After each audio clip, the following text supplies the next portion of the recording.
नमस्कार।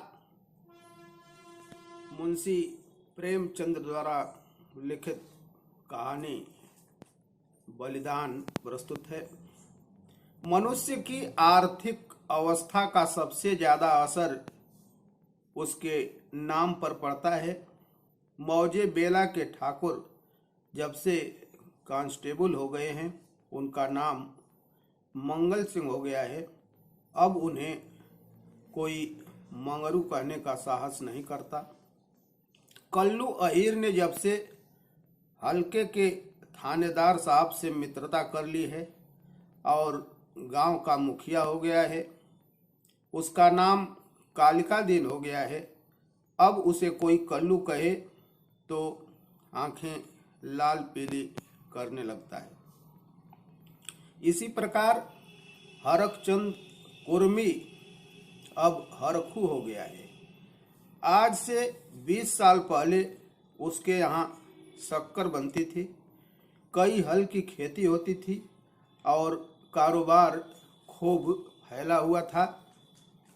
लेकिन विदेशी शक्कर की आमद ने उसे मटिया मेट कर दिया। धीरे धीरे कारखाना टूट गया, जमीन टूट गई, ग्राहक टूट गए और अंत में वह भी टूट गया।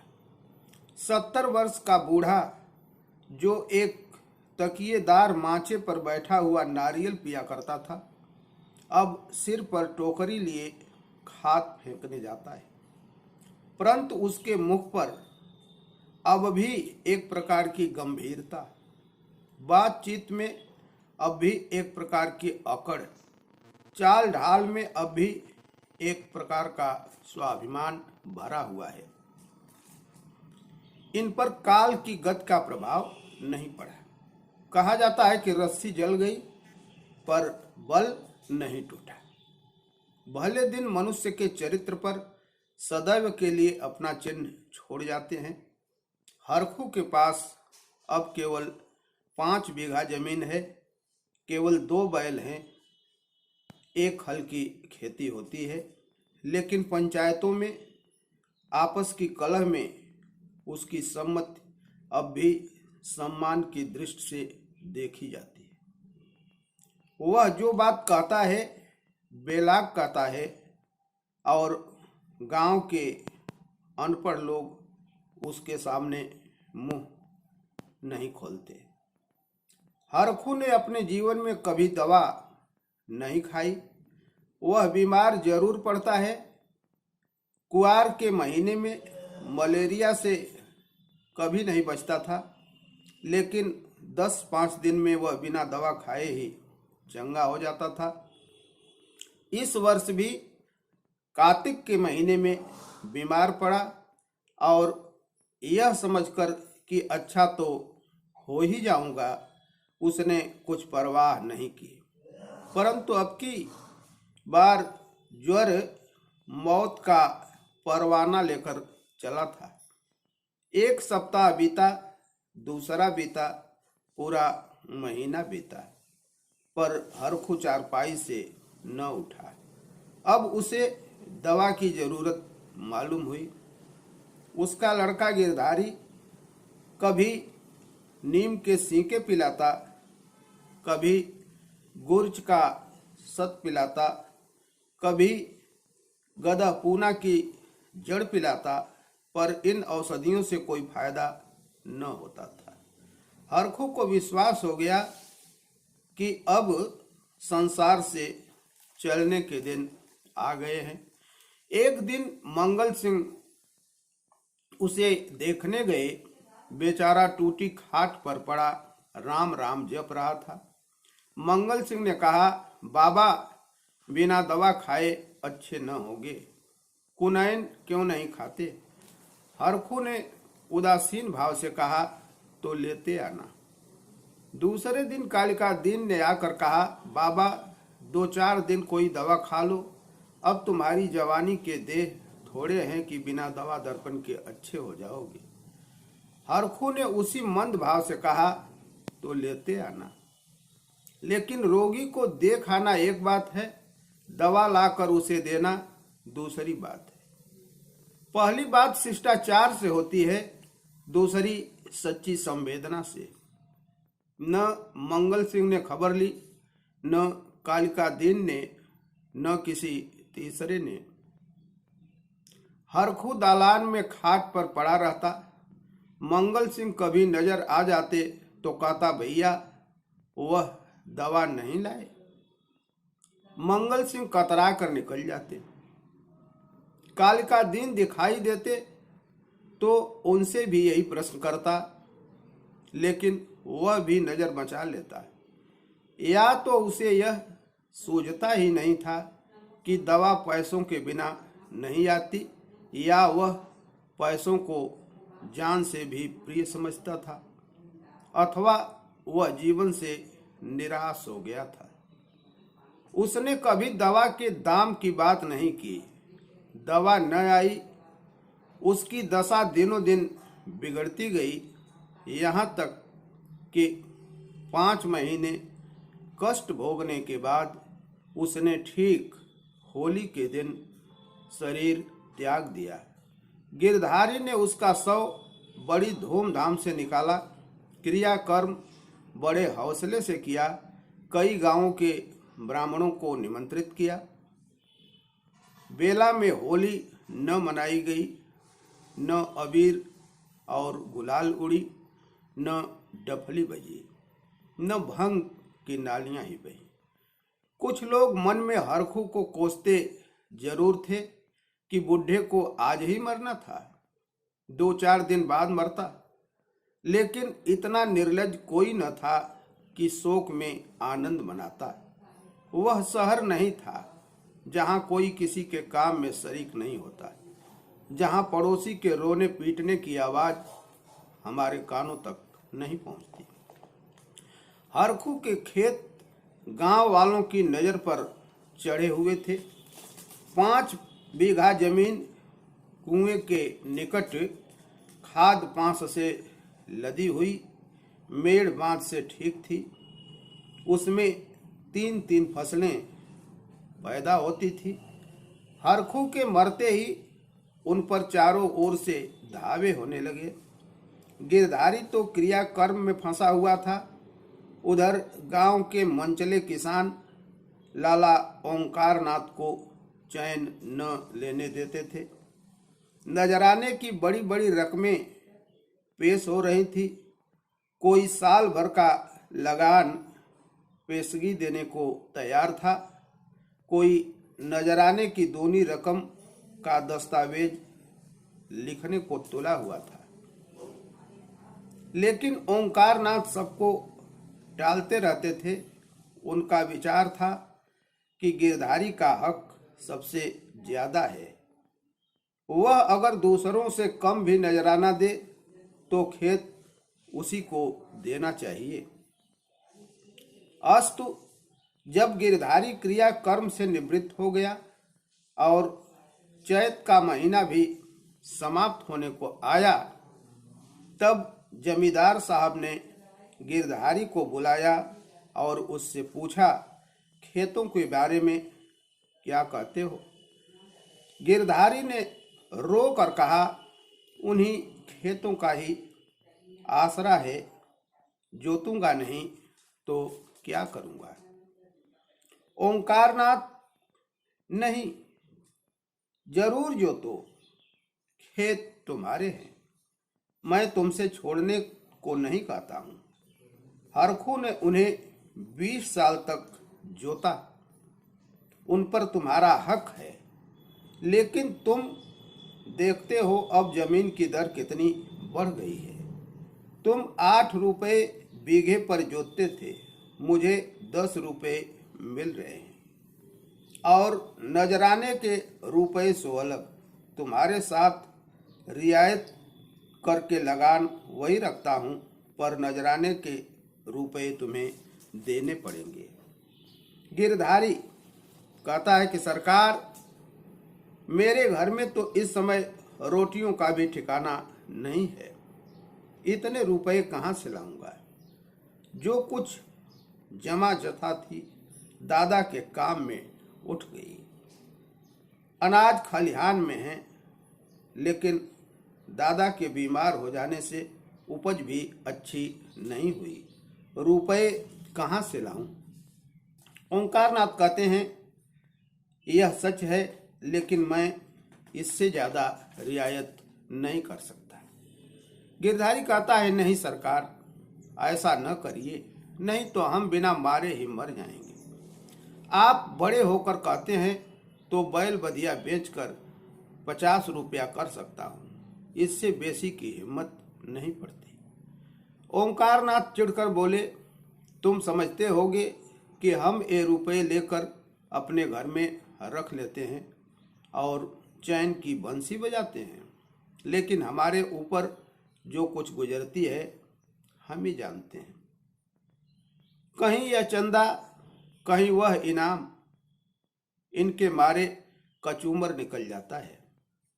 बड़े दिन में सैकड़ों रुपए डालियों में उड़ जाते हैं। जिसे डाली न दो वही मुंह फुलाता है।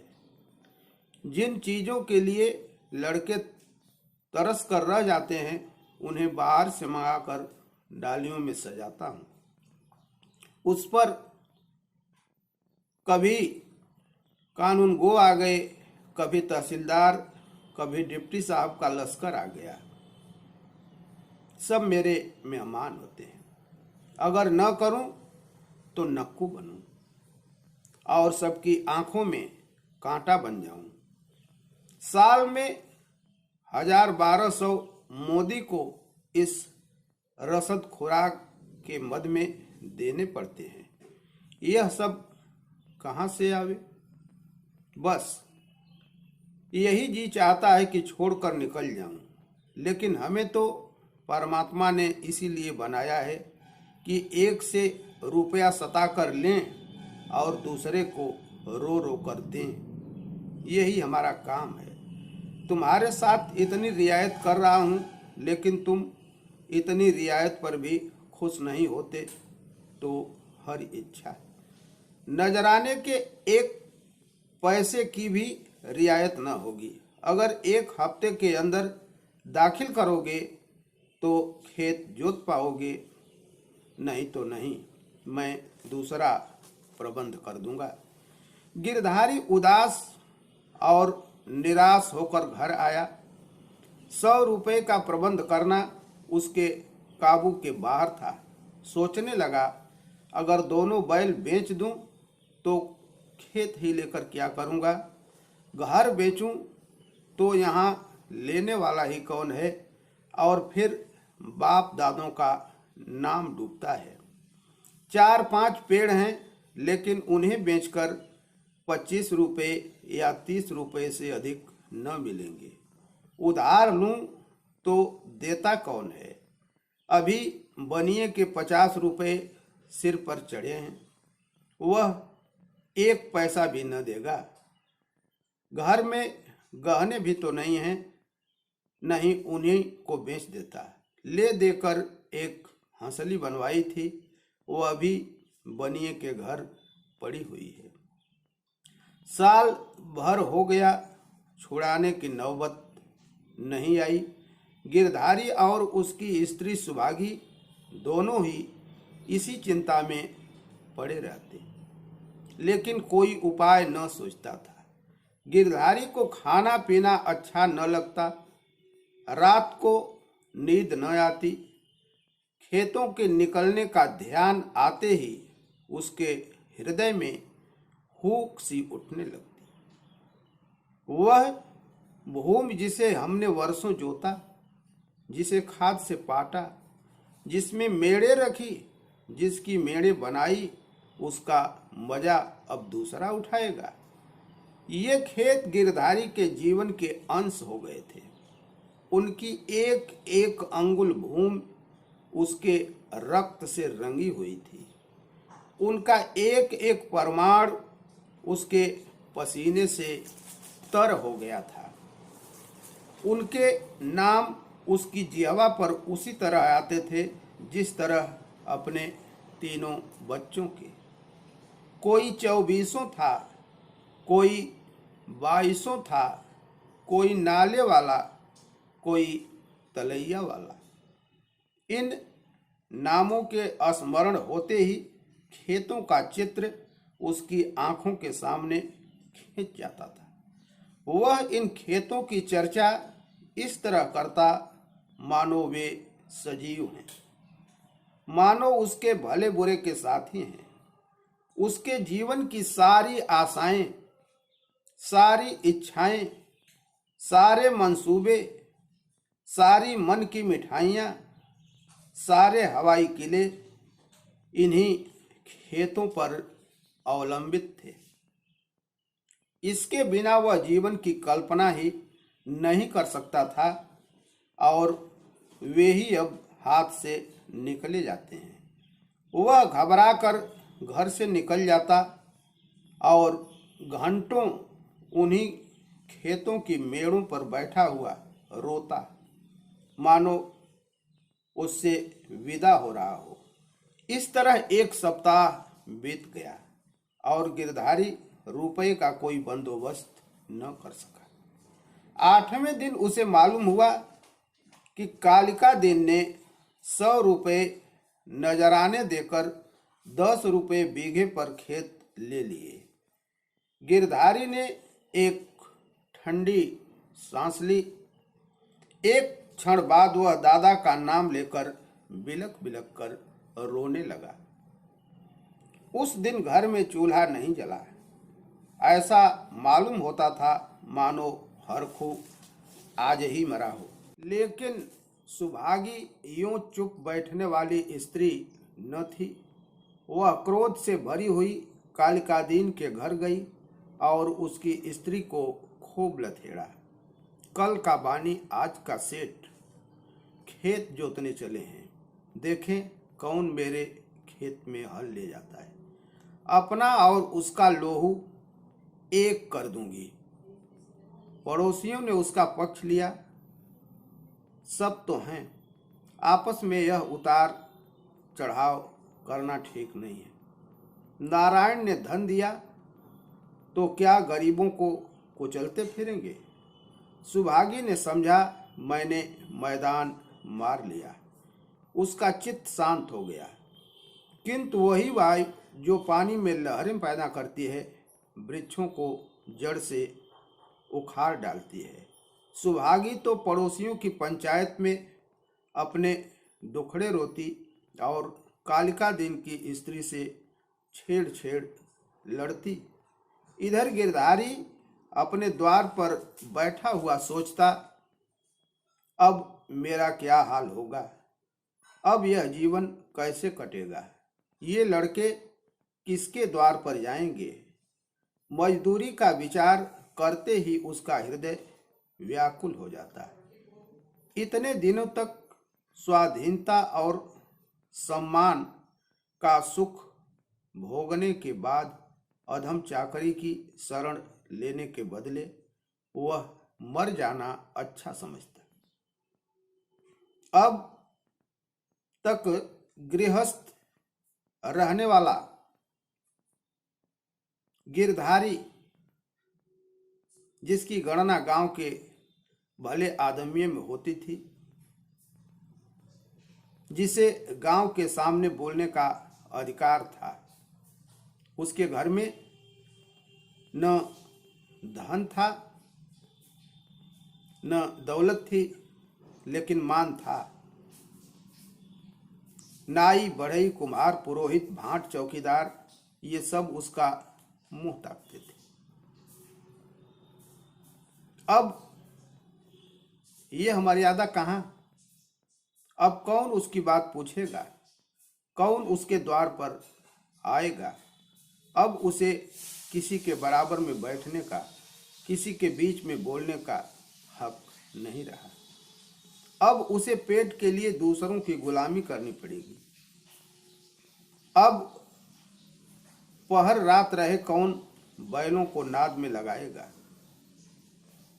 वह दिन अब कहाँ जब गीत गा का हल चलाता था, अपने लहलहाते हुए खेतों को देखकर फूला न समाता था।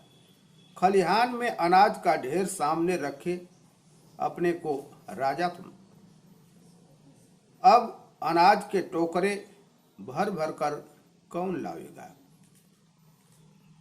अब खत्ते कहाँ, बखार कहाँ, यही सोचते सोचते गिरधारी की आंखों से आंसू की झड़ी लग जाती थी। गांव के दो चार सज्जन जो कालिका दीन से जलते थे, कभी कभी गिरधारी को तसल्ली देने आ जाया करते थे, पर वह उनसे भी खुलकर न बोलता।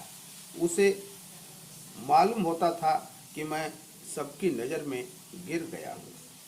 अगर कोई समझाता कि तुमने क्रियाकर्म में व्यर्थ इतने रुपए उड़ा दिए तो उसे बहुत दुख होता था। वह अपने उस काम पर जरा भी न पछताता। मेरे भाग्य में जो लिखा है वह होगा, पर दादा के ऋण से ओऋण हो गया। उन्होंने अपनी जिंदगी में 4 बार खिला कर खाया, क्या मरने के पीछे इन्हें पिंडे पानी को तरसाता। इस प्रकार 3 माह बीत गया और आषाढ़ आ गया। आकाश में घटाएं आई, पानी गिरा, किसान हल जुएं ठीक करने लगे, बढ़ई हलों की मरम्मत करने लगा। गिरधारी पागल की तरह कभी घर के भीतर जाता, कभी बाहर आता। अपने हलों को निकाल निकाल देखता, उसकी मुठिया टूट गई है, इसकी हाल ढीली हो गई है, जुए में सैला नहीं है। यह देखते देखते वह एक क्षण को भूल गया। दौड़ा हुआ बढ़ई के यहाँ गया और बोला, रज्जू, मेरे हल भी बिगड़े हुए हैं, चलो बना दो। रज्जू ने उसकी ओर करुण भाव से देखा और अपना काम करने लगा। गिरधारी को होश आ गया, नींद से चौंक पड़ा, ग्लानि से उसका सिर झुक गया, आंखें भर आई, चुपचाप घर चला आया। गांव के चारों ओर हलचल मची हुई थी। कोई सन के बीज खोजता फिरता था, कोई जमींदार के चौपाल से धान के बीज लिए आता था। कहीं सलाह होती थी किस खेत में क्या बोना चाहिए, कहीं चर्चा होती थी कि पानी बहुत बरस गया, 2-4 दिन ठहर कर बोना चाहिए। गिरधारी ये बातें सुनता और जलहीन मछली की तरह तड़पता था। एक दिन संध्या समय गिरधारी खड़ा अपने बैलों को खुजला रहा था कि मंगल सिंह आए और इधर उधर की बातें करके बोले, गोई को बांध कर कब तक खिलाओगे, निकाल क्यों नहीं देते। गिरधारी ने मलिन भाव से कहा, हाँ, कोई गाहक आवे तो निकाल दो। मंगल सिंह ने कहा, एक गाहक तो हम ही हैं, हम ही को दे दो।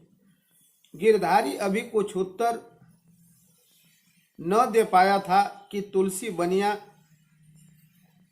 आया और गरज कर बोला, गिरधर, तुम्हें रुपए देने हैं कि नहीं वैसा कहो, 3 महीने से हीला हवाली करते चले आते हो, अब कौन खेती करते हो कि तुम्हारी फसल को अगोरे बैठे।